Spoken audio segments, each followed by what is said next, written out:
Ça L'enregistrement. Voilà, normalement. voilà. Eh ben, oui, donc bonjour tout le monde. Merci, comme le disait Guillaume, de vous être libéré.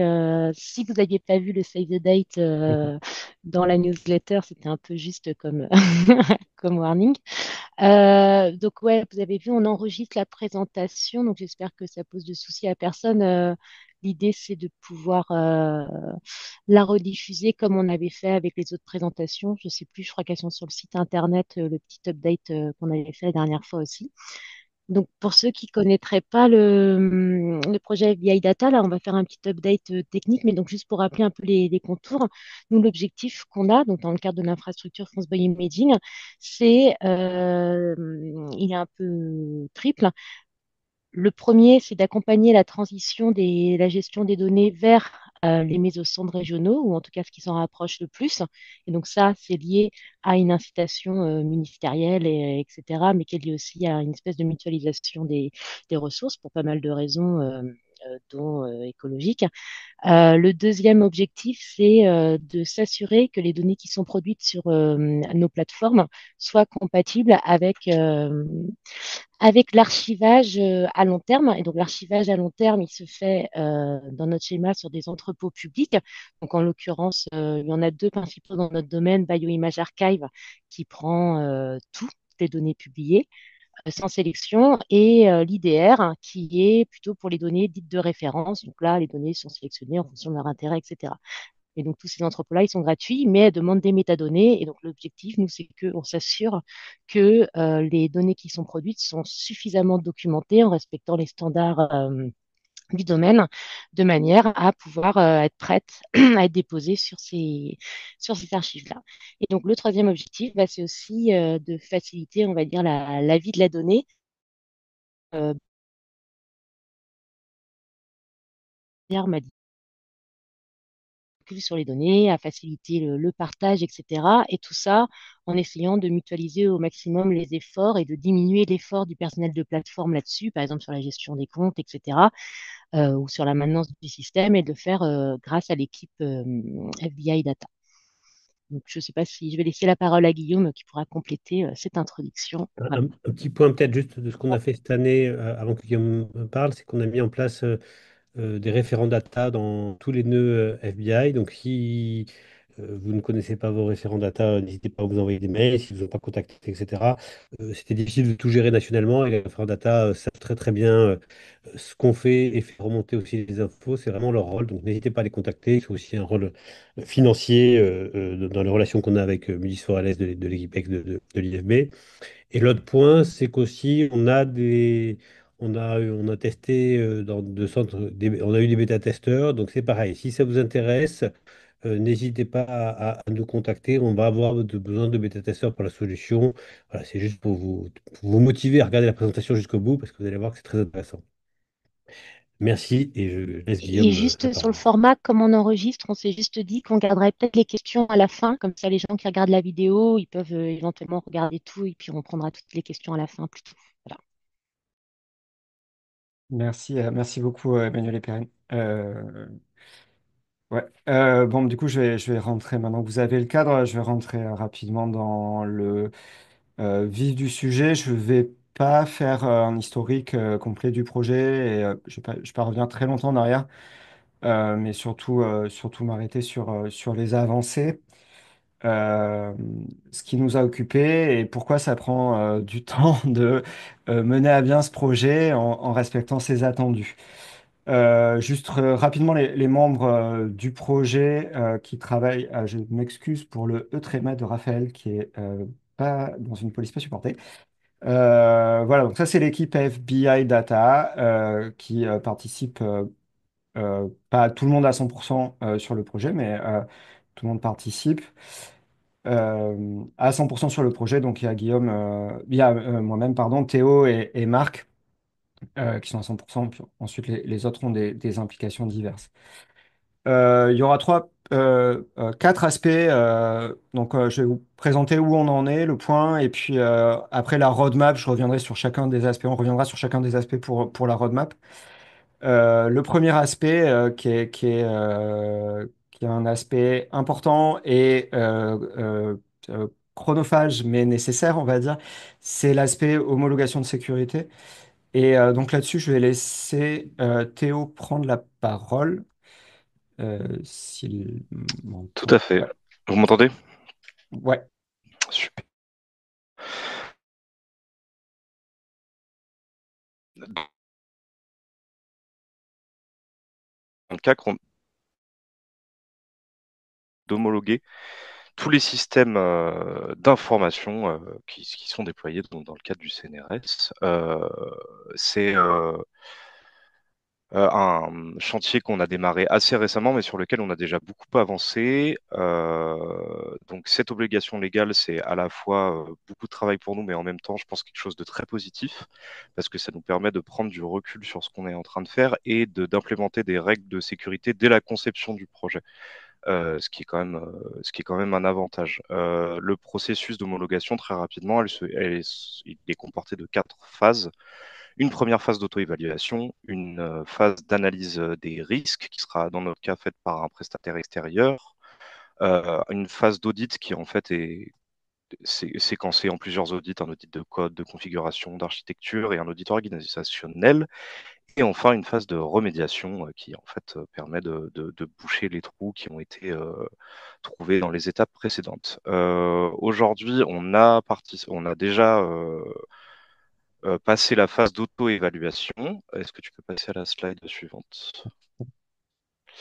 Donc cette phase d'auto-évaluation, en fait, elle nous a demandé de faire un état des lieux de ce que nous étions en train de déployer et d'appliquer les recommandations donc, de l'Agence nationale des sécurités de systèmes informatiques, de l'ANSSI, qui publie régulièrement des bulletins qui comportent des recommandations et des recommandations de configuration. Donc je suis en gros repassé sur l'intégralité du code qu'on avait produit jusqu'à maintenant et fait un gros focus, je ne vais pas rentrer dans les détails techniques, hein, mais sur la sécurisation des accès et des comptes sur les machines que nous déployons et un autre focus sur l'isolation des processus, pour le dire très généralement. Donc, c'est-à-dire faire en sorte de savoir qui se connecte sur ces systèmes, qu'est-ce qui fait dessus, quels processus sont lancés à quel moment, etc. Une autre partie très importante sur laquelle j'ai travaillé là, très récemment en l'occurrence, c'est sur la sécurisation des accès web, puisque les services déployés en Mesocentre sont accessibles sur Internet. C'est le principe. Et donc, il faut sécuriser les accès aux différents outils qui sont accessibles sur Internet. Donc, j'ai mis en place un outil qui s'appelle CrowdSec. Encore une fois, je ne vais pas rentrer dans les détails, mais c'est un outil qui nous permet de surveiller les tentatives d'intrusion et de connexion euh, sur nos différents services web. C'est un outil qui permet de télécharger des listes de blocage et d'analyse qui sont communautaires, donc en gros de bloquer des bots avant même qu'ils aient le temps d'arriver jusqu'à nous, puisque c'est des machines et des IP dont on sait que c'est des IP néfastes sur Internet. On voit ici sur la petite image, je bouge mon curseur, mais vous ne pouvez pas voir ma souris, donc ça sert à rien. On voit sur la petite image que on a 15 000 décisions qui sont actives, donc c'est-à-dire qu'on bloque 15 000 robots. Et on voit à côté, c'est le compte d'alerte. Donc en fait, par jour, on bloque à peu près 15 000 connexions. Donc c'est un travail qui était obligatoire, mais finalement, c'est un travail qui était largement euh, utile et voilà, on est très content de l'avoir fait. Toutes ces informations sur la sécurisation des comptes, la sécurisation des accès, etc., elles sont remontées dans une interface web qui est unifiée, qui nous permet donc très rapidement de savoir qu'est-ce qui se passe sur nos machines et qu'est-ce qui, euh, voilà, de pouvoir surveiller toutes nos machines dans une seule interface. La suite du chantier très prochainement, ça va être de créer tout un système d'alerte pour être prévenu en cas de problème automatiquement. Voilà. Super, merci, merci Théo. Euh, oui, donc je reviendrai à la fin de l'exposé sur le déroulé enfin, sur le calendrier pour la suite de l'homologation de sécurité. Euh, Maintenant, je vais laisser Marc parler du travail sur la documentation. S'il est là, Marc. Je vois pas Marc connecté. Je sais pas ce qui lui est arrivé. Bon, bah, je vais parler à sa place, tant pis. Au cours de l'année, il y a eu un travail assez important sur la documentation du site, du système. Donc, ça s'est passé avec un travail donc, entre Marc Guillaume Mocor et Marc Mongit, Guillaume Mocor, Emmanuel Faure et Perrine Poggiotto de discussion et de revues internes. On a aussi pris en compte les revues les premiers retours des bêta-testeurs qui ont testé aussi la documentation. Et c'est une chose sur laquelle nous, on a vraiment besoin de retours. Dans les projets, il y a un travail qu'on veut entamer avec Marine Béraud, donc de France Bioimaging, sur les questions d'accessibilité et de graphisme pour avoir des interfaces agréables. Et avec la mission training de FBI, donc Fabrice et puis Guillaume Mocor euh, qui participe aux deux projets, de faire des tutoriels vidéo et peut-être à plus long terme des modules de formation bien structurés.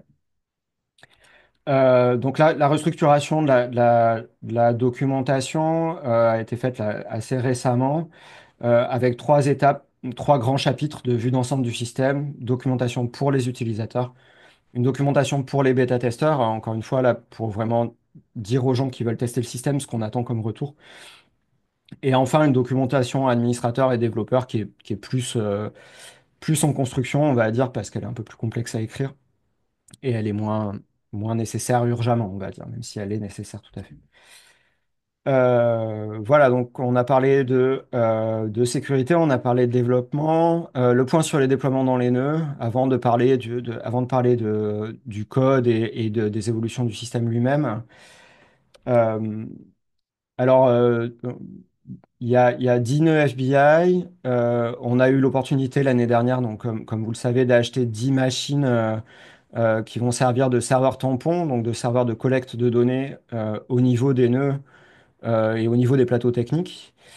Donc ça veut dire énormément de prises de contact, énormément de réunions. Donc un petit extrait des chaînes de mails que ça veut dire.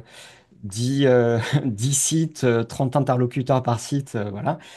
Ce qu'on a vu, c'est qu'on avait des situations très disparates institutionnellement, au niveau des couches réseau, au niveau des institutions, au niveau de chaque ville, etc.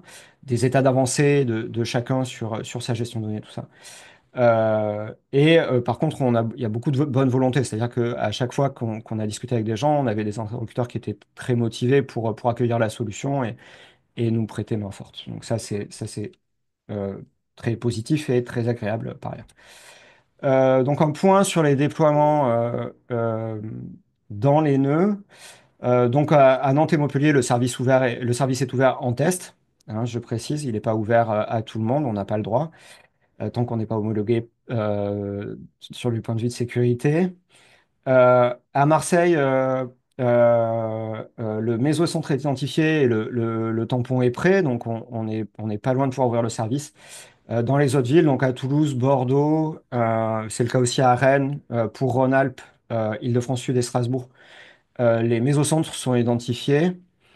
Et enfin, à Paris, le tampon à Libin, c'est prêt, mais par contre, on n'a pas encore de mésocentre. Donc, on réfléchit à mettre en place un mésocentre commun qui serait hébergé à Montpellier, un service commun qui serait hébergé à Montpellier, pour recueillir un peu les endroits où on n'a pas un mésocentre clair identifié pour déployer les services en mésocentre. Voilà, donc c'est pas des choses concrètes en termes de choses qui sont devant les utilisateurs, mais ça avance et c'est pas des problèmes, des problèmes faciles à régler. Donc voilà, c'est un gros boulot, en particulier de Perrine, de mettre tout ce monde-là à contact. Emmanuel avant pour la livraison des serveurs tampons, qui n'était pas une mince affaire non plus. Acheter 10 grosses machines en moins d'un mois et les faire livrer aux 10 coins de la France, c'était un peu dur. Mais voilà, ça, c'est, je pense, une bonne avancée de cette année sur le projet. Et enfin, alors bon, c'est moi qui parle, alors je vais passer plus de temps sur ma partie, c'est pas très juste, mais c'est comme ça. Je vais parler un peu des progrès du développement. donc, comme je le disais à l'étape précédente, on a discuté avec beaucoup de monde. Ce qu'on a vu, c'est que même si les méthodes de gestion de données étaient développées à divers niveaux, il y avait quand même très souvent des solutions locales qui existaient avec des serveurs de stockage locaux, la plupart du temps sur des archives, sous des archives Windows. Et ce qu'on a réalisé aussi, que Samba était mal adapté. Donc Samba, c'est la couche qui permet de faire parler des fichiers Linux avec des fichiers Windows. Ça pose des problèmes d'authentification parce que c'est pas évident de se déloguer quand on quitte sa session. Ça pose des problèmes de sécurité parce que c'est pas un produit qui est officiellement maintenu par Microsoft. C'est par ailleurs un produit qui est tout à fait obscur. Et enfin, ça pose des problèmes de performance. On n'est pas sûr que ce soit hyper optimum pour transporter des fichiers. Donc, malheureusement pour les utilisateurs qui auraient peut-être trouvé ça simple, mais heureusement pour tous les gens qui sont entre les utilisateurs et le système, on laisse tomber Samba et on passe à à un service FTP qui est du bon vieil FTP, connu des utilisateurs, connu des administrateurs système locaux et des SI locaux, avec des clients de bureau qui sont somme toute assez simples à utiliser, qui sont utilisés dans pas mal de plateformes déjà. Voilà, donc ça c'est une des bonnes modifications de l'architecture. L'autre modification de l'architecture, c'est qu'on voulait faire des étapes coûteuses en ressources au niveau du serveur tampon. C'est-à-dire, au niveau de la collecte, on va faire une étape qui est intensive en entrée-sortie, qui est celle de l'extraction des métadonnées des images avec les outils Bioforma. Donc, je pensais que rajouter FTP et rajouter ce calcul local, ça me prendrait un mois. C'était pas le cas. Ça m'a pris 3 mois parce qu'il y avait des choses qui étaient mal écrites dans le code parce que j'avais pas travaillé comme il fallait précédemment ou que, bon, en tout cas, le code avait grossi un peu organiquement et donc ça a été l'occasion d'un gros refactoring, comme on dit dans le métier. Et donc, finalement, pour arriver à une implémentation d'un concept qui a été euh, mis ou couché sur papier pendant la conférence ELMI 2023, donc il y a exactement 2 ans, qui s'appelle BioImage Town. Donc, l'idée, donc, on va avoir des données locales qui vont se retrouver dans du stockage local, puis évidemment, éventuellement dans iROD, puis dans Homero, puis dans l'archive publique comme BioImage Archive. Et en parallèle, on peut avoir des données en ZAR, donc dans les nouveaux formats qui permettent des accès beaucoup plus rapides depuis tous les acteurs. Et donc finalement, c'est un peu le produit qu'on se retrouve à vous proposer, c'est comme l'implémentation d'un métro pour des données bioimages. Donc ça, c'est ce que vous connaissez peut-être. On a des données sur un serveur Homero qui sont mises sur le serveur via un client comme Homero Insight et accédées via le serveur web. Et à côté de ça, souvent, on a à côté d'Imicroscope un stockage local avec éventuellement un serveur FTP. Donc nous, on va implémenter un système qui va mettre en lien ces deux outils et surtout permettre de transporter les données de manière sécurisée entre le serveur tampon et le mésocentre. Donc, on travaille avec une interface utilisateur qui est branchée à Homero Web et qui va manger un fichier Excel. Et ensuite, avec ce fichier Excel, on va d'abord vérifier quels sont les utilisateurs qui sont désignés comme dans ce fichier Excel et vérifier qu'ils existent dans Homero et dans le système. Et ensuite, à travers un système de messages, on va aller sur le serveur tampon, on va parler au serveur tampon et on va ranger les données donc dans une hiérarchie fixée, investigation study AC, et on va les annoter avec les métadonnées de l'instrument à l'aide de bioformats essentiellement. Donc on va en fait, cette première étape dont je disais qu'elle était lourde en ressources. Et enfin, voilà, les deux dernières étapes, c'est qu'on va mettre ces données dans du stockage fédéré. Donc, on utilise iRODS pour ça. Et dans Homero, donc dans le serveur Homero. Et à partir de ce moment-là, elles sont de nouveau disponibles sur Homero Web. Mais l'avantage, c'est que maintenant, elles sont aussi disponibles via le stockage fédéré, donc avec du transfert de données efficace et en particulier beaucoup plus efficace que via l'API d'Homero. Voilà, donc en fait, ce parcours de la donnée, ça définit une route. Et donc je ne vais pas passer trop de temps, mais en gros, on a euh, euh, un ensemble d'objets et de métaphores qu'on va pouvoir exposer aux utilisateurs qui sont beaucoup plus clairs que précédemment. Où le même schéma précédemment, pour ceux qui l'ont vu, c'était un peu plus spaghetti. Maintenant, c'est plus du tout, c'est plus trop spaghetti. En particulier, l'authentification, maintenant, il n'y a pas de fil qui se croise et on a une authentification qui est beaucoup plus rigoureuse que précédemment. Et on a des tunnels ici entre le serveur tampon et le mésocentre. Donc ça, c'est le travail de Théo.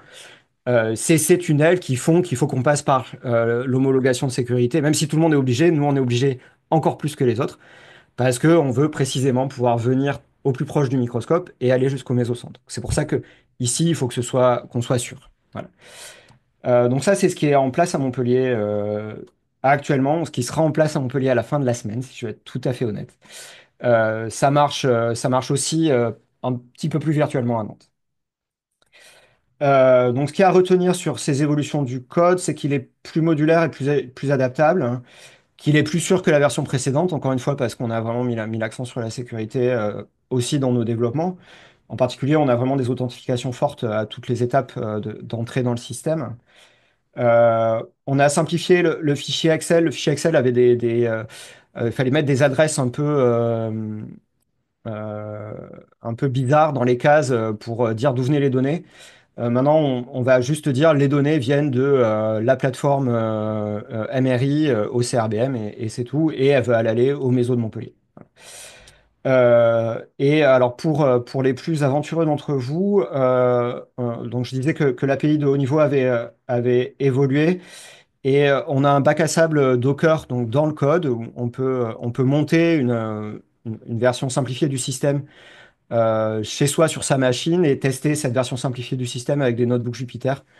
Donc ça, c'est vraiment pour encourager les gens que ça intéresse de mettre un peu les mains dans le cambouis, d'aller voir et d'aller voir qu'on peut faire des trucs directement sur le code lui-même. Voilà pour la partie développement. Pour finir avant de prendre vos questions, une tentative de roadmap, au moins pour l'année à venir. Alors on sait on n'est pas très fort en roadmap, mais là normalement c'est un peu plus raisonnable parce qu'on maîtrise un peu plus ce qu'on fait et qu'on a trouvé des solutions aux problèmes qu'on avait. Donc l'homologation de sécurité, donc encore une fois, qui est vraiment une étape bloquante et une étape importante pour nous. Donc il y a l'analyse de risque juin-juillet. Là, on attend le devis du Prestat. Les audits septembre-octobre et une réunion de la commission de l'homologation début novembre. Euh, Juste un point qui est pas écrit là, mais au sortir de cette réunion d'homologation, on aura une autorisation de mise en service du système, modulo les remédiations. Euh, euh, et l'idée, c'est de la faire une fois pour tout le monde. Donc, c'est le Comité national de sécurité des systèmes d'information du CNRS qui chapeaute ça. L'idée, c'est que derrière, cette homologation de sécurité soit ajoutée en annexe de la convention du groupe d'intérêt scientifique. Donc, avec tous les acteurs de FBI signeront une seule fois enfin, en tout cas, à périmètre constant, signeront une seule fois que c'est OK pour la sécurité. Donc ça nous permet de répondre quand même en une fois à 30 questions de 30 RSSI différents impliqués dans le sujet. Donc la documentation, donc juin-octobre, ça va être pas mal de documentation de développeurs et ce qu'on disait, donc un quick start pour les utilisateurs qui veulent vite comprendre comment on doit utiliser le système et des tutos vidéo, donc avec Guillaume Maucor. En suivant, on a quand même un article ou deux à écrire. Donc moi, je tiendrai vraiment à faire du travail sur l'expérience utilisateur et l'accessibilité du système.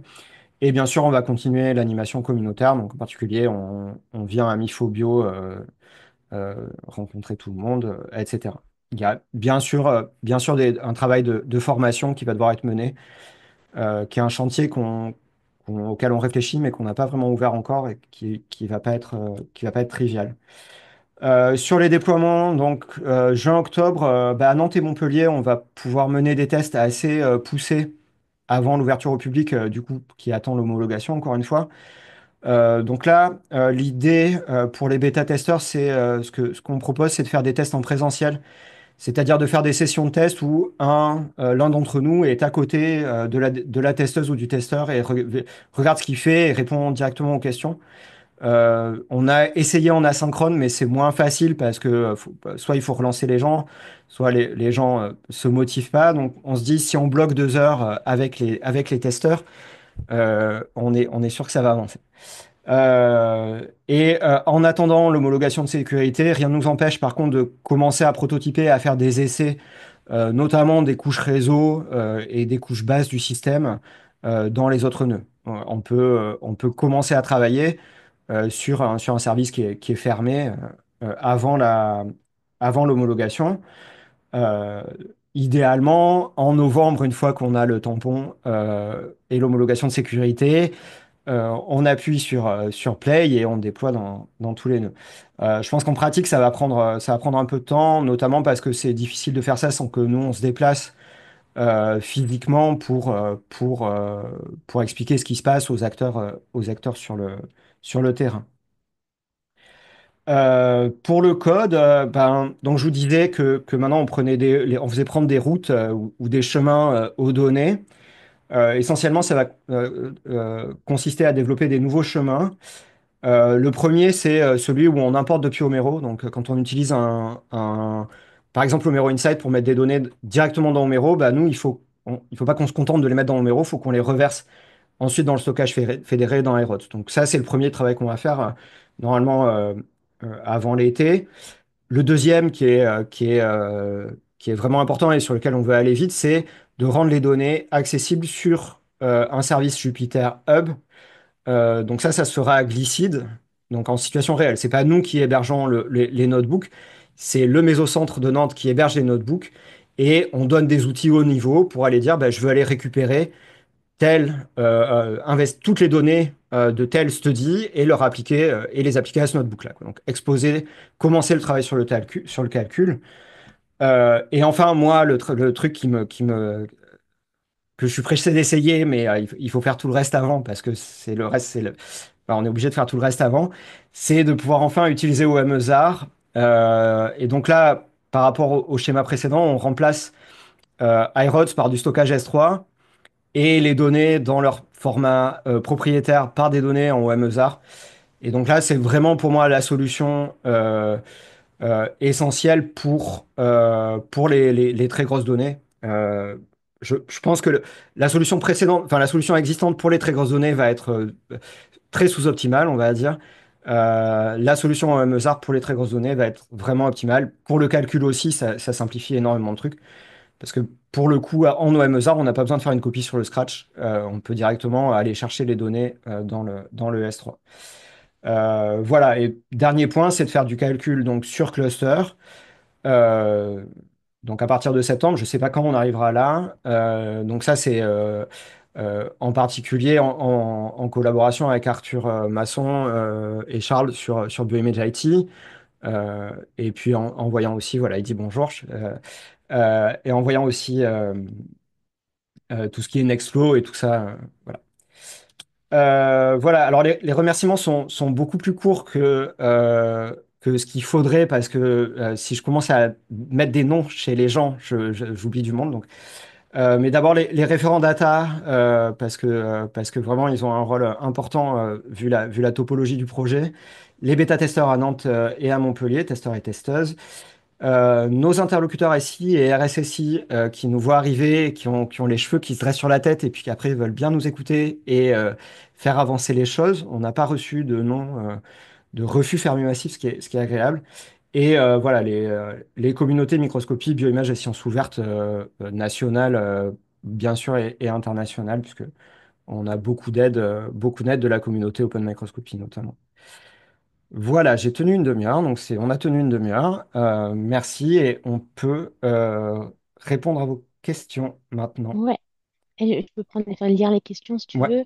Donc, alors, mais peut-être qu'on peut refaire une liste des différentes adresses mail. Enfin, c'était Pierre D qui ouais. disait que je sais pas, sur une slide, il doit y avoir Ouais. des emails qui n'étaient pas bons, mais voilà, on partagera l'adresse. Et par contre, effectivement, il y a Julio qui posait une question qu'on se pose aussi sur l'expérience utilisateur, le changement d'expérience utilisateur lié au passage Samba vers FTP. Je- Ouais. je- Euh, Si tu veux, ouais, Théo, bien sûr. la- le- L'intérêt qu'on avait d'utiliser Samba, c'était de pouvoir permettre aux utilisateurs de monter un disque réseau, donc de monter leur espace qui est sur le serveur tampon comme s'ils montaient une clé USB. Euh, la plupart des utilisateurs savent bien faire et, euh, et effectivement, c'est quelque chose qui est très utilisé, y compris chez nous à Nantes. C'est pour ça qu'on est parti là-dessus, hein, je pense. C'est parce que on a aujourd'hui en production un serveur de fichiers qui fonctionne comme ça. Euh, le passage à FTP, du coup, ne va pas permettre cette option-là. Ils vont devoir utiliser un client lourd type FileZilla ou CyberDuck pour les gens qui utilisent Mac euh, faire transiter leurs fichiers de cette manière-là. Les avantages qu'il y a, en revanche, c'est déjà une facilité d'administration pour de notre côté à nous. Là, par exemple, le- la manière de créer les comptes Samba, l'utilisateur devait aller sur une interface web, changer son mot de passe Samba, qui était du coup pas lié à son mot de passe FBI Homero. C'était pas hyper clair pour l'utilisateur, c'était un petit peu nébuleux. Maintenant, avec FTP, le mot de passe est directement lié au serveur authentique, hein. Donc, l'utilisateur va avoir le même mot de passe partout. S'il le change d'authentique, il sera directement changé pour FTP, ce qui est quand même un gros avantage. Et surtout, je ne sais pas si je l'ai dit, mais en termes de performance, on passe du simple au double. Enfin, le FTP, enfin, le protocole FTP est beaucoup plus performant que du protocole Samba, surtout pour des gros volumes de données, surtout pour des grosses données, on va aller beaucoup plus vite. On va aller beaucoup plus vite, quoi.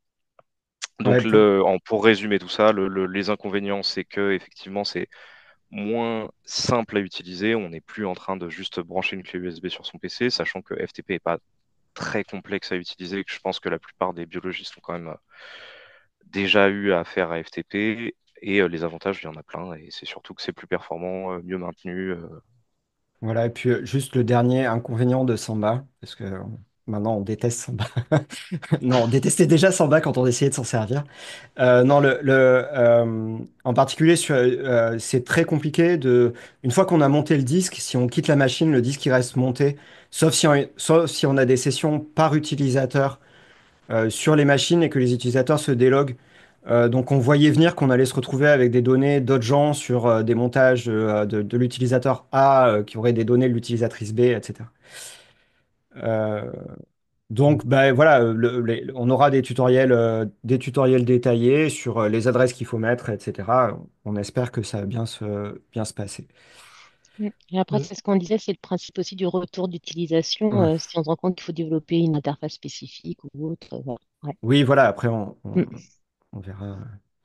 On aura la possibilité, juste pour en finir avec ça, on aura éventuellement la possibilité de mettre en place une interface web par-dessus ce FTP en utilisant SFTP Go. On y réfléchissait avec Marc hier. Si vraiment on voit qu'il y a une réticence de la part des utilisateurs à utiliser un client lourd, potentiellement mettre en place une interface web type Google Drive, hein, pour faire très simple, où on va télécharger les données par ici. Ce sera absolument pas performant et ce sera certainement pas très adapté, mais au moins ça pourra être une réponse si jamais on voit que les utilisateurs ont un problème à ce niveau-là.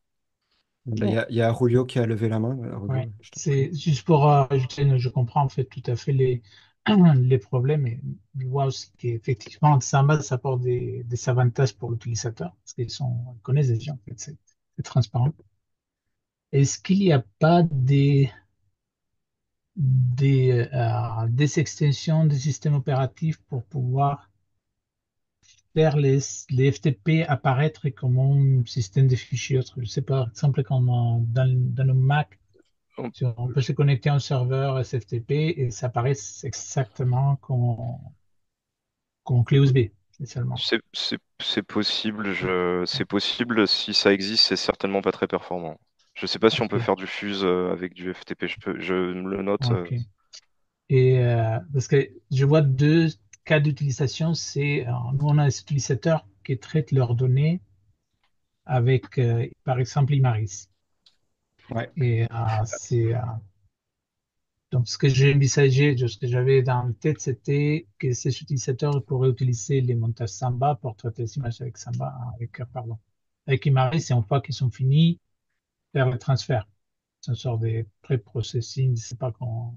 Ouais, ouais, bah ça, c'est complètement Ouais. dans le workflow envisagé, quoi. On met le microscope et les données, mais c'est sûr que c'est pour ça que voilà, c'est pour ça que c'est intéressant aussi de s'appuyer sur euh, le fait d'être en FTP finalement et de pouvoir déporter un peu plus Mm. l'import des données. Ça, je pense que finalement, ça met les données à une distance.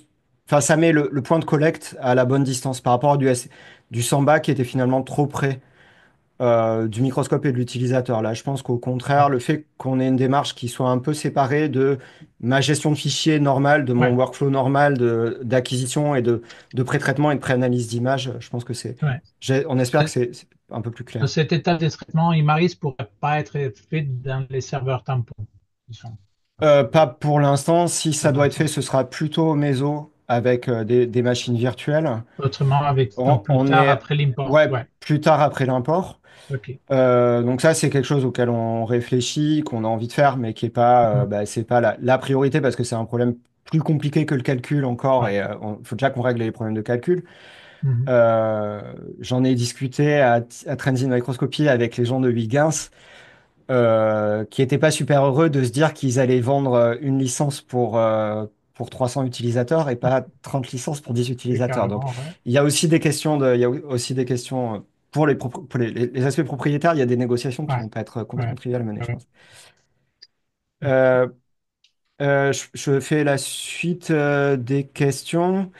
Donc Sébastien qui demandait est-ce soit envisageable d'utiliser des conteneurs de type Docker Singularité pour les calculs en cluster? Alors, je réponds oui, mais en fait, nous, l'offre de calcul, c'est pas nous qui la apportons. Nous, on veut faciliter la connexion à l'offre de calcul.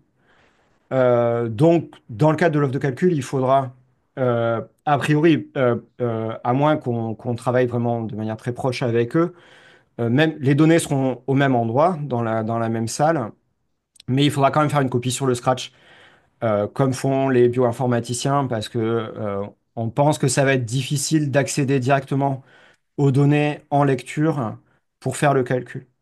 Notamment parce qu'il y a deux identités, il y a les identités des utilisateurs FBI Data et les identités des utilisateurs de calcul qui vont être identifiés au mésocentre lui-même. Donc il y aura une copie sur Scratch, on pense qu'il y aura une copie sur Scratch, sauf quand on fera du OMESAR, là il y aura plus de copie parce que c'est merveilleux, mais c'est pas encore le cas. J'espère que ça répond à ta question, Sébastien. Ouais, donc je te vois hocher la tête. Ensuite, Virginie, nous avons historiquement un Homero MRI à long terme. Est-il envisageable de transférer certaines données choisies de Homero vers Homero et Mesotrans ou faudra-t-il qu'on garde notre Homero? Non, je pense que l'idée, c'est que vous ne gardiez pas votre Homero et qu'on transfère les données choisies de Homero local. Euh, voilà, de Homero, bah, Rulio y travaille, donc c'est super. L'idée, c'est que voilà, on fera une petite route, mon Homero local Homero, le nouveau Homero, et après, on discuta comment transporter les données efficacement entre les deux. C'est surtout une question de mapping des données, enfin de décider où on met les données qui sont pas qui sont structurées dans le Homero précédent, dans le nouvel Homero, puisque à cause de cette hiérarchie Investigation Study AC qu'on met en place. Joël, une même donnée existe combien de fois? Savoir tampon, stockage fédéré et Homero. Alors, euh, excellente question.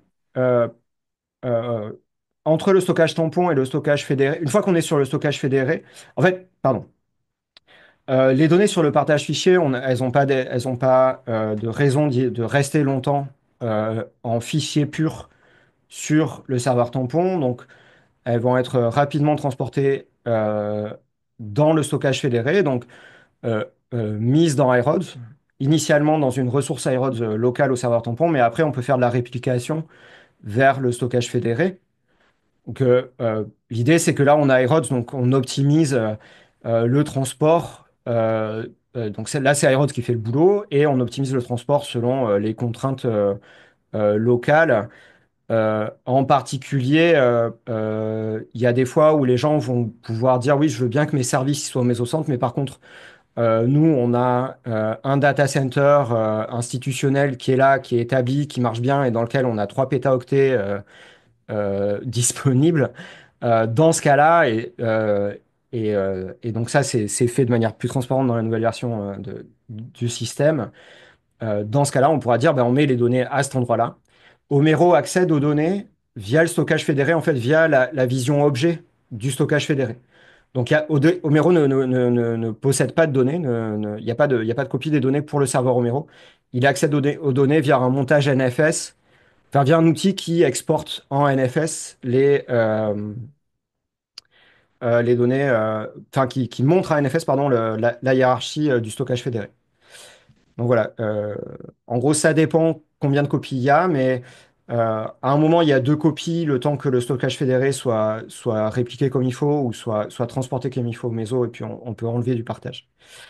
Voilà, les dossiers utilisateurs, donc le point d'entrée du système ici, eux, c'est avec le dossier utilisateur, pendant ça, c'est avec un quota fixe et une durée de vie fixe des données. Donc, ce dossier-là, il n'a pas vocation à garder des données indéfiniment. A priori, a priori, elles seront automatiquement effacées après tant de temps. Le montage NFS depuis Homero, non, c'est pas basé sur Fuse. C'est basé sur. En fait, c'est NFS ROD. C'est un outil spécifique à iROD. Donc, c'est pas performant. C'est limité. Alors, le débit, on est limité à. Ouais, voilà. Merci, C'est Théo. c'est- Ouais. c'est relativement performant. C'est 100 C'est mégasecondes. Ouais. une fois que c'est bien. Oui, voilà, Ouais. on peut faire du gigabit, quoi. On C'est peut beaucoup s'approcher. Ouais, moins c'est. performant que du Iron natif, hein, ça c'est Ouais. évident, mais une fois que c'est bien configuré, Ok. Ah ouais, je savais pas que tu étais allé ça va. aussi vite. Ok. Je croyais qu'on s'était arrêté vers 100 mégas. Mais ouais, donc Oui, ça. oui, 100 mégaoctets. Après, encore une fois, l'objectif du système, c'est que le serveur Romero, il nous serve.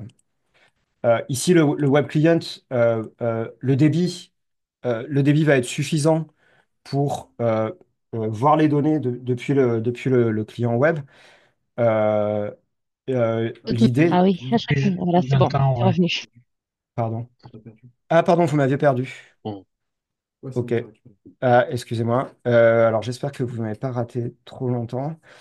Non, je disais que les données n'ont pas vocation à transiter à travers le serveur Homero. L'idée, c'est que quand on a besoin d'accéder vite aux données, on y accède via iROD, euh, voire via du stockage fichier si c'est possible, parce qu'on a accès localement aux données dans iROD, ce qui est accessible si vraiment on a des grosses limitations. Euh, voilà. Euh, j'ai vu passer une grosse commande SSH. J'ai Ouais, peut-être un point à rajouter, ouais, Guillaume, si tu permets. ouais. On n'a pas du tout discuté de points financiers là pendant tout Oui, bah, ça. c'est justement la question de Euh, Joël. Ah, Ça ok, tombe super. bien. Donc c'est une très bonne question, Joël. Pour répondre honnêtement, on a peu de visibilité. C'est assez difficile. On essaie de mobiliser les sous qu'on a sur l'équipex, sur Mudis for l'Est, mais c'est très difficile aussi. On a peu de visibilité. On avance petit pas par petit pas. Ce qu'on espère, c'est pouvoir offrir sur un certain long terme la gratuité du service pour les utilisateurs moyens, voire petits, mais on ne sait même pas vraiment combien et quel quota ça va être et sur combien de temps. C'est vraiment difficile. Ce que je suggérerais, et on ne sait même pas finalement le service de facturation, comment il se fera exactement, donc c'est des choses qui sont en discussion. Je pense qu'il y aura des configurations locales. Ce que je suggérais, ce serait que pour ceux qui déposent des projets ANR, les nouveaux, voilà, que vous fassiez la demande maintenant, parce que c'est ce qui est recommandé par l'ANR, plutôt que d'acheter des disques durs, de faire de la demande de location euh, de, de, d'espace et de calcul au mésocentre. Et après, on pourra vous réattribuer, pour les nouveaux gros projets, je parle, hein, on pourra vous réattribuer ces espaces-là à vos espaces personnels, au méro, etc., etc. Euh, c'est la suggestion d'anticipation. Si vous avez des nouveaux projets qui vont arriver, qui vont générer des données, je pense qu'il va falloir anticiper ça, parce que ça, bien sûr, qu'on va pas pouvoir les absorber. Et pour le reste, ça reste malheureusement incertain. On va essayer d'absorber au max. On a un peu de sous, mais on ne sait pas combien de temps et combien ça va durer, quoi. Voilà, le truc, c'est enfin, les infrastructures nationales sont quand même soutenues, et a priori, dans le long terme, mais c'est comme tout, on n'a pas de boule de cristal par le ministère qui vont allouer maintenant des lignes un peu pérennes là-dessus. Et l'idée, effectivement, c'est qu'une partie du budget pour assurer la gratuité, voilà, soit pris en charge comme voilà, déjà la plupart des membres FBI Data ont été pérennisés, donc ça participe aussi à la réduction des coûts, quoi. Il y a Rulio qui a levé la main. Oui, dans ces situations, est-ce qu'on pourrait, je pense que ce serait utile d'avoir une valeur de stockage qui serait gratuit, en threshold, pour pouvoir Oui, oui, envoyer aux utilisateurs un message clair. Dès que vous savez plus que ça, faites il la faut C'est demande à... exactement ce qu'on a prévu, mais ce qui est difficile, c'est pour l'instant de connaître la valeur parce que ça va dépendre de l'adoption. Bien Oui, je sûr, elle dépend de comprends, ouais. l'adoption. Et aussi, s'il y a une forte adoption, on ne peut pas garantir cette valeur sur combien d'années. Voilà, Ouais. c'est des choses qui sont difficiles, mais qu'on est en réflexion. Je pense que l'idée, c'est d'y aller plutôt par précaution et de monter crescendo. Voilà, mais il y a tellement d'incertitudes dans les variables là, de l'équation que on a Mm. du mal Mm. à vous la donner aujourd'hui. Ne serait-ce que Et les encore une fois, elle armées risque au d'être au cas par centre, cas. voilà. Aujourd'hui, c'est super hétérogène. Il y a sûrement une uniformité qui va peut-être se faire Mm. aussi, mais là, les prix, ils sont pas du tout les mêmes au Tera, par exemple, d'un mésocentre à Ouais. l'autre, quoi. Ouais. Il y Voilà, a il faut des savoir endroits aussi où que c'est rapide, des endroits où c'est, voilà, ouais. les mésocentres nous soutiennent fortement dans la démarche, d'accord? Donc on n'est pas, c'est pas une facturation, c'est pas un service, voilà, ils nous soutiennent fortement. Nous, on n'a pour l'instant versé aucun sou aux mésocentres de Montpellier parce qu'on est juste en train d'essayer de les faire transférer, à signer une convention depuis 2 ans, alors qu'on a des sous, c'est extrêmement compliqué. On fait ce qu'on veut avec les outils mésocentres. Bien heureusement, ils sont super sympas. Je pense qu'à Nantes, c'est pareil. Voilà, c'est important d'avoir une bonne relation avec le mésocentre pour Mm. savoir que les sous n'arrivent pas forcément au moment de la facturation. Voilà. Des fois, c'est un peu en avant, des fois, c'est un peu après. Et c'est ce qu'il faudra faire aussi au niveau des référents data Et c'est ce qui dans les fait, différents voilà. nœuds, avoir Et cette discussion globale, ça, quoi. c'est, voilà, pour le déploiement. Bon, alors, on a un peu ralenti le déploiement avec l'histoire d'homologation sécurité qu'on vous a raconté. Mais en fait, on a eu un très bon accueil. Encore une fois, merci aux référents data, mais effectivement, de tous les correspondants mis au centre qui ont tous fait des efforts ou de directeurs d'unité, etc., voilà, qui étaient prêts à soutenir le projet, en tout cas dans sa phase pilote, sans qu'il y ait d'investissement financier, quoi. Est-ce que pour cette situation, les plans de gestion des données pourraient être utilisés comme prévision de les coûts et utiliser ça Bah, comme... idéalement, ouais. Ouais, ouais, ça idéalement, oui, c'est. mais on n'est pas là, je pense, non? Ouais, c'est quand on aura un peu de recul, quoi. Il y a Ouais. des mésocentres qui l'ont déjà implémenté, tu vois, par exemple, Ouais, sous, ouais. voilà, dans les fameux, En bioinfo, ouais, ça avance quand même, ça a quand même vachement avancé en bioinfo, donc les mésos savent faire un peu ça. Donc c'est pas un cas désespéré. Évidemment, idéalement à l'écriture du PGD, on provisionne le stockage, on commence à provisionner le stockage. Je pense que c'est- Donc, vous pensez en tout après, cas que les... Ouais. non, ben après, il y a... Donc, je vois juste bah, là-dessus, ça me permet, parce que je ne l'ai pas du tout mentionné, alors que ça avance aussi de leur côté. Mais je ne l'ai pas mentionné parce qu'on n'a pas trop de visibilité sur les délais pour nous. Donc, l'outil Madbot, donc, qui est un outil d'agrégation de métadonnées, de structuration et de gestion de données enrichies et de dépôt dans les dépôts publics, qui est développé à l'IFB, est sorti dans sa première version là tout récemment. Nous, on compte s'appuyer sur eux. Eux, normalement, doivent être, merci Perrine pour le lien, eux, normalement, devraient savoir parler au PGD rapidement. Donc voilà, on avance là-dessus aussi. Joël a une question sur l'authentification. En fait, l'authentification, donc, c'est ici, c'est un seul serveur authentique, authentique, AUTHENTIK, euh, qui centralise toutes les authentifications et qui en fait permet de déployer des outposts LDAP localement. Donc on a une seule authentification qui passe, il manque le petit logo ici, qui passe par Edugain, on parle d'authentification fédérée. L'authentification fédérée permet de créer un compte sur ce serveur et à partir de là de se connecter au système. Euh, donc voilà, ça c'est mon compte utilisateur. On peut se loguer via l'authentification fédérée, donc via Edugain, ou par son compte natif.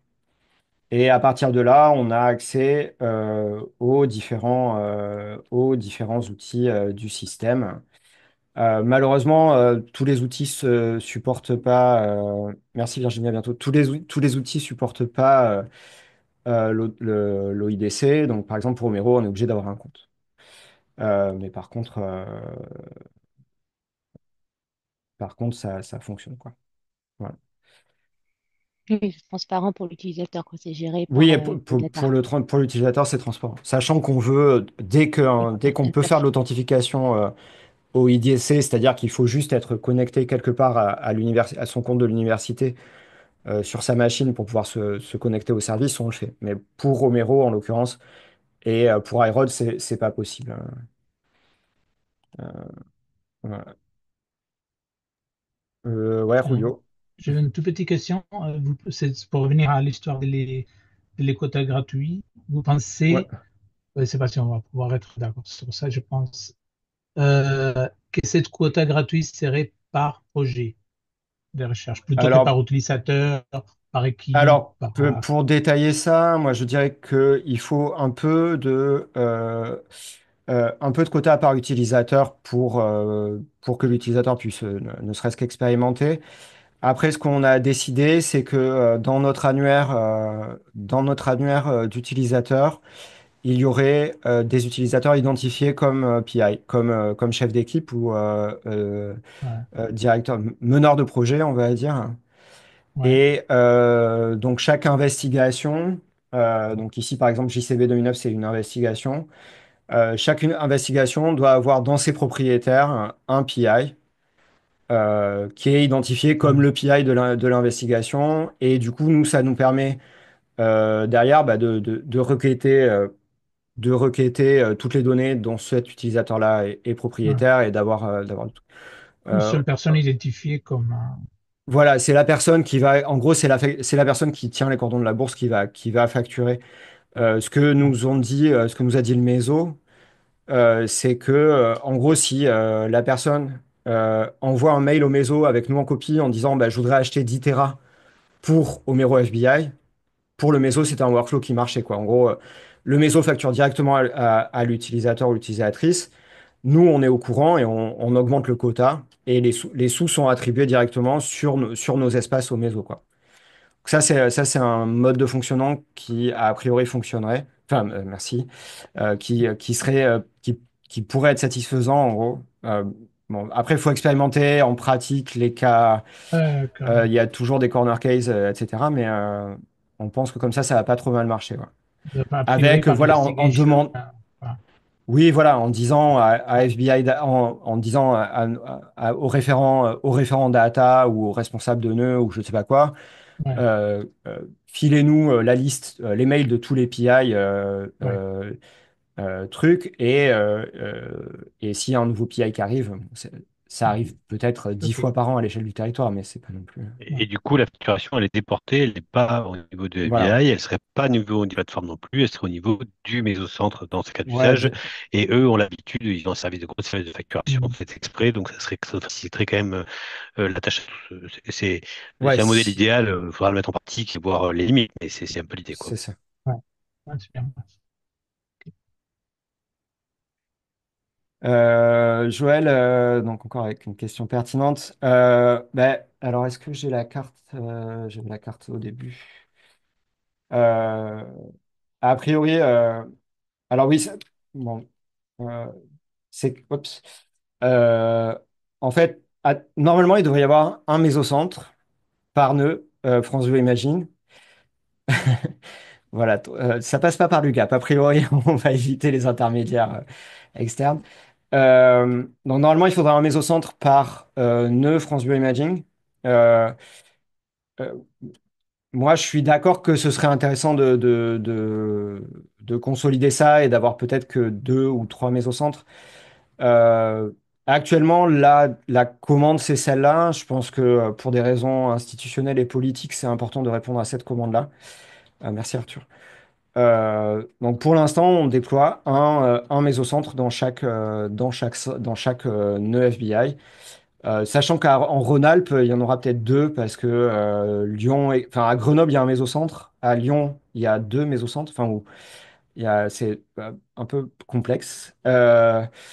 Mais voilà. Donc l'idée, c'est ça. Effectivement, moi, je suis très, très honnêtement pas convaincu que ce soit la bonne granularité. Peut-être que ce serait suffisant d'avoir des mésocentres, d'en avoir seulement 2 ou 3, un à Nantes et un à Montpellier, et puis un de backup en Alsace. Mais pour l'instant, c'est pas ce qui est prévu. Mm. Voilà. Et puis il y a les histoires de cartes réseau aussi à vérifier. Voilà, Ouais. c'est des choses qui évoluent pas mal, ouais, qui sont pas dans nos mains, et qui sont plutôt Oui, dans voilà. celles Après, de notre après administrateur. ouais. La question des architectures réseau aux différents endroits, elle est complexe. Mais ce que j'ai pas compris, c'est les serveurs tampons. C'est un par Ah, mésos ou c'est un non, ou c'est un. Oh, c'est un par plateau technique, les serveurs tampons, par contre. ok. Donc, Enfin, idéalement, un pareil, par plateau technique euh, ou un par campus. Là encore, ça va vachement dépendre. Ouais, des Perrine? configurations locales. Ouais. Bah non, non, Ouais, rien, c'est je ça. complète la phrase, ça dépend des configs locales, quoi. Ouais. Ouais, voilà. Donc, mais a priori, il faudrait qu'on puisse accéder à un FTP à ces serveurs tampons. Ouais. Après, on a la possibilité alors, euh, pardon, je vais remettre mes petits schémas parce que c'est plus facile pour moi pour discuter. Euh, c'est pas encore implémenté comme ça, mais ce qui apparaît pas sur ce schéma, c'est qu'on a la possibilité d'avoir un stockage utilisateur Aerod et donc de mettre les données utilisateurs directement dans Aerod. Donc, si on est isolé d'un serveur FTP parce qu'on n'est pas sur un plateau technique, qu'on n'a pas accès directement à l'infra du serveur tampon, ce sera aussi possible de passer directement au stockage fédéré et de faire le pré-traitement directement au mésocentre. Euh, t- euh, Toute l'idée, c'est ça, c'est d'être... à bientôt, Ben. Toute l'idée aussi, c'est ça, c'est d'être le plus souple possible, quoi. Mais votre limite de prise en compte sur le maintien en condition opérationnelle, donc qui va jusqu'où? Jusqu'au Euh, serveur en- tampon. ouais, en gros jusqu'au port d'entrée du serveur tampon, quoi. Jusqu'au port d'entrée du FTP, du service FTP sur le serveur tampon. Ça, c'est Donc là qu'on a arrêté. Pardon? ça veut dire que si vous avez en cible une dizaine de mésocentres et 4 ou 5 serveurs Ouais. tampons par mésocentre, c'est que enfin, ça va vous faire donc une centaine de systèmes, Ouais, quoi. ouais, ça fait un parc de cette taille-là. Donc Je pense que pour l'instant, on est loin des 4 ou 5 serveurs tampons par mésocentre, cela dit. non, mais à terme, c'est vrai que c'est la Mais topologie oui, qu'on tout à qu'on- fait, qu'on oui. peut attendre, au maximum du service. Ouais. Mm. Ouais. Et vous Bon, aurez donc vous aurez en fait les bras sur 5 ou 10 ans pour gérer tout ça. on ne sait pas. Je pense que moi, euh, très franchement, je pense que sur les questions d'analyse de risque, enfin, cette homologation de sécurité, il y a un audit opérationnel. Euh, Si la conclusion de l'audit opérationnel, c'est ce projet demande trop de bras ou le périmètre national ou le périmètre global est trop, le périmètre national est trop large pour le projet étant donné les RH disponibles. Moi, je pense que c'est effectivement un risque et une possibilité pour moi, la plus forte. Euh, bon, après, un parc d'une centaine de systèmes, c'est pas non plus euh, euh, euh, complètement hors de portée, je pense, si on arrive à recruter. Bon, Théo sera à 100% dessus, et si on avait recruté un peu.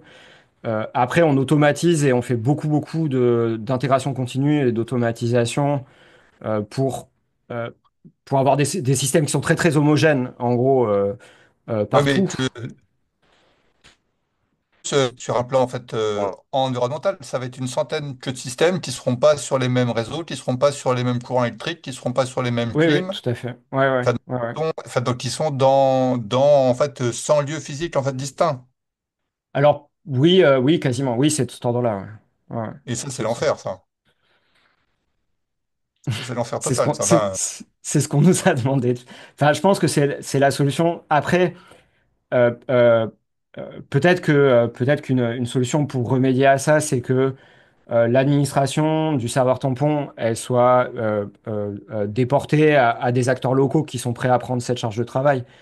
Nous, pour l'instant, on ne peut pas arriver et dire aux acteurs locaux, vous allez vous retrouver avec un système en plus avec deux VM à administrer. Euh, je pense que pour ça et pour le reste, je pense que euh, je sais pas, enfin, moi, j'ai pas de réponse nette à ça. On est déjà, euh, sinon que, on voit pas bien comment faire autrement pour répondre à la commande, à la demande, à la demande. Après, voilà. Euh, c'est pour ça, pour la formation et le support des utilisateurs, euh, la montée en charge et ses demandes en termes de temps de travail de l'équipe, on n'a pas beaucoup de visibilité pour le moment, quoi. Euh, c'est sûr que si on n'a que deux équivalents temps plein, c'est assez peu pour tout ça, quoi. Après, si on peut penser que si on démontre notre utilité et qu'on on sert une communauté importante, euh, les institutions mettront les moyens pour maintenir ce système en place, quoi. Mais encore une fois, je pense que c'est vraiment hors de ça. Enfin, je sais pas du tout comment ça va se passer les 5 prochaines années.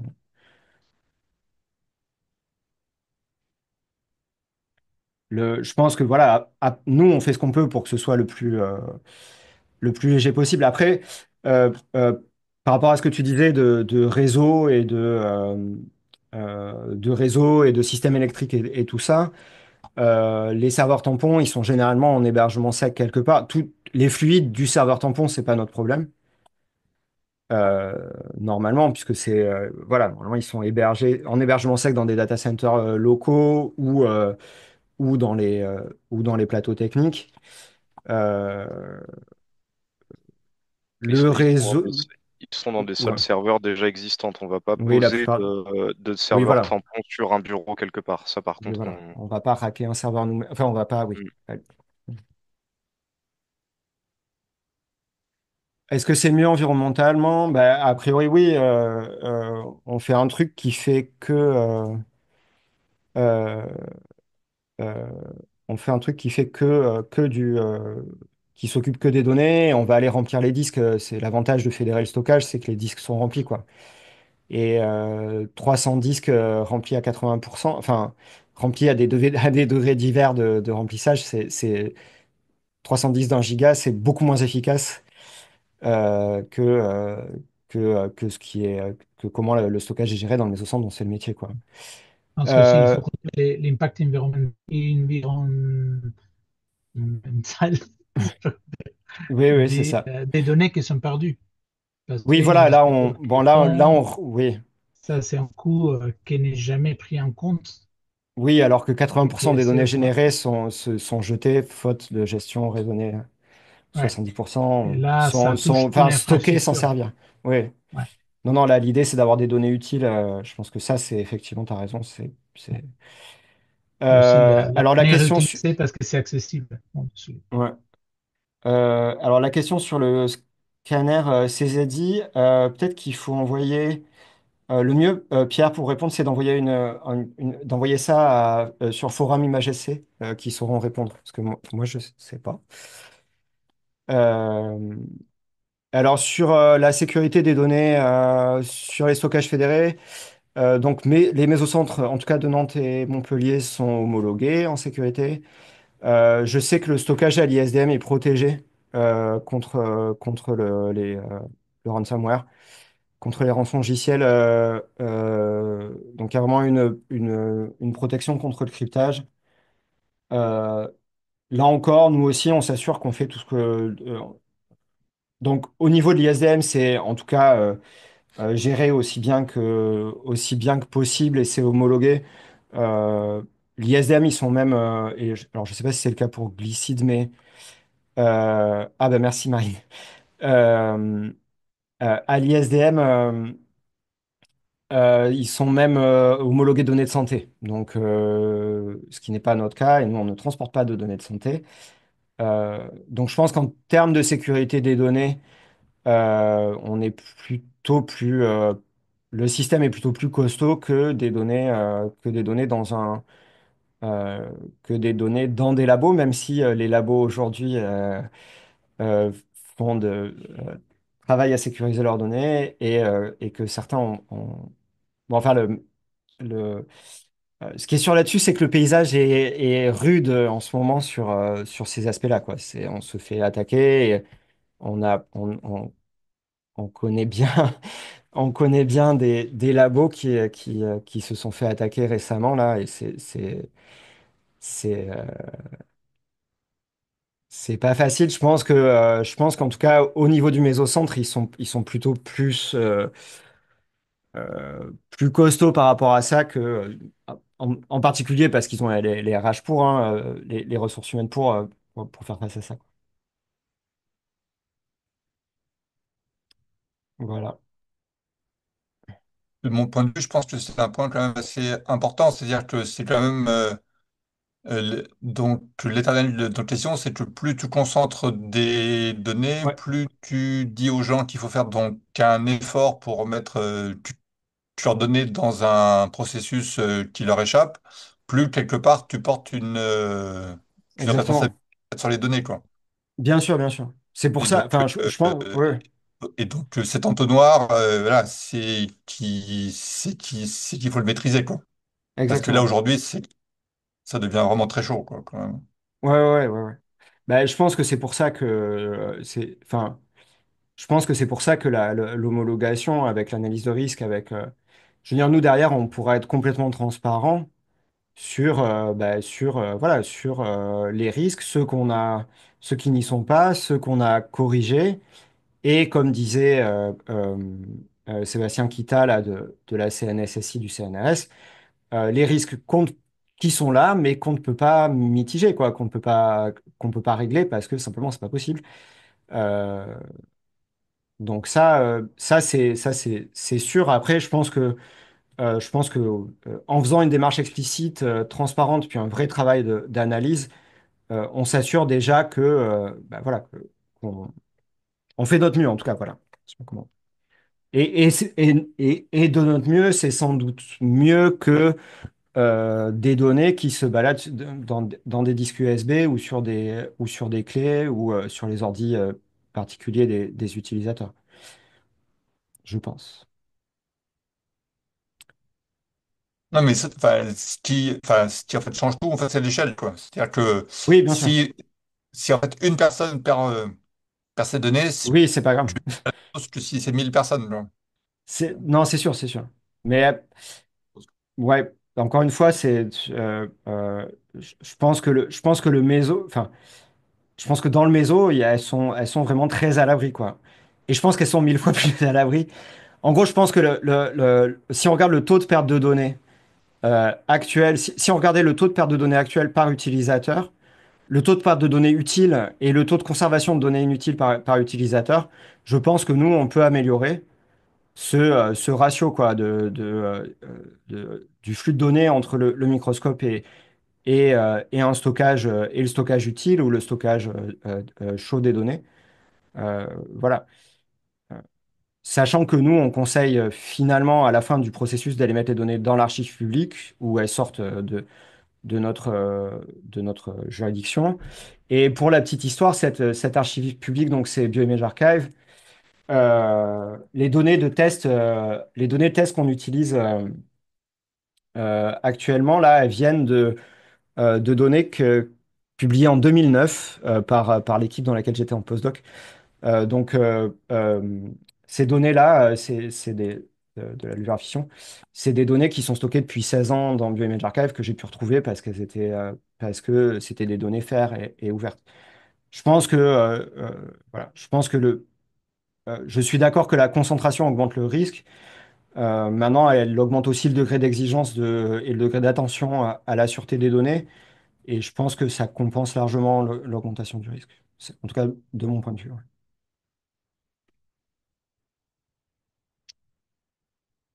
Voilà. Je ne sais pas si vous avez d'autres questions. Ah oui. Sur Paris, donc, vous n'avez pas en fait pas de mésocentre. Enfin, alors que, bon, c'est quand même dans un lieu où il y a quand même plein de labos, donc ça pose quand même Il y a, question. il y a plein de labos et il y a plein de mésocentres où il y en a. Enfin, c'est compliqué parce que justement, il y a plein de labos. C'est beaucoup plus un archipel que les autres centres. Hmm. Donc à Paris, pour l'instant, il y a le tampon, il y a la machine tampon à Libins chez Pierre Vincent. On ne sait pas encore très bien vers quel mésocentre on va se tourner pour Paris Centre. Notamment parce que là aussi, les topologies réseau entre ces différentes institutions, elles sont pas simples. Pierre Vincent me racontait qu'il n'arrivait pas à traverser la rue à l'ENS entre les vieux bâtiments et le bâtiment de Libins. Ça fait 3 ans qu'ils essayent de mettre ou je sais pas combien de temps qu'ils essayent de mettre un tube 10 gigas et qu'ils n'y arrivent pas parce qu'ils peuvent pas. Donc, en fait, Paris est plus compliqué qu'ailleurs à cause de la topologie institutionnelle qui est plus dispersée. Hmm, hmm. Mais je désespère pas on ne désespère pas de trouver, hein. Je pense que ça va se concrétiser à un moment. En fait, on a besoin d'une offre OpenStack à jour et sécurisée. Pour l'instant, on n'a pas identifié ça à Paris. Après, si jamais tu entends parler de quelque chose, on est tout Bah, oui et euh, sur OpenStack, non? Pardon? Sur Orsay. Oui, mais alors ça, Orsay, c'est Île-de-France Sud. C'est pas Paris Centre. D'accord, À, ok. Île-de-France Sud, on sait où on va. Effectivement, enfin, on connaît le mésocentre à Orsay. À Paris Centre, on ne sait pas encore. Après, peut-être que la solution, Ok. c'est de déployer un mésocentre pour les deux à Orsay et d'aller mettre les données de Paris Centre à Orsay, hein. C'est peut-être la solution la plus simple, quoi.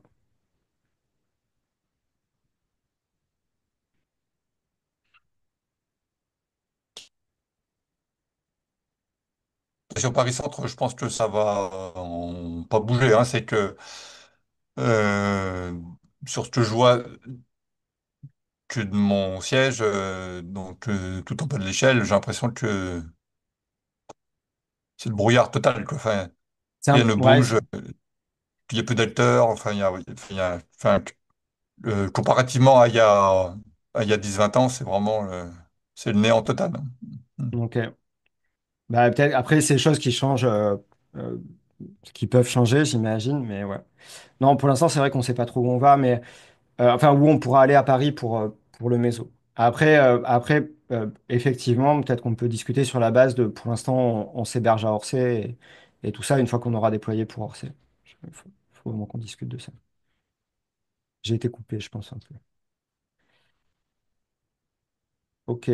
Bon, est-ce qu'il y a encore des questions?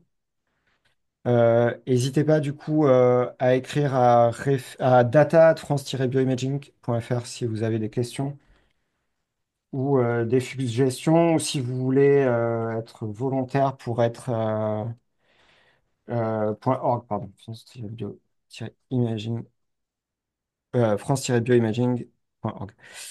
Si vous avez des questions, n'hésitez pas. Et puis, pour beaucoup d'entre vous, on se revoit au moment du déploiement ou plus tôt. Voilà. Merci beaucoup pour votre attention. Encore toutes nos excuses pour la communication un peu tardive.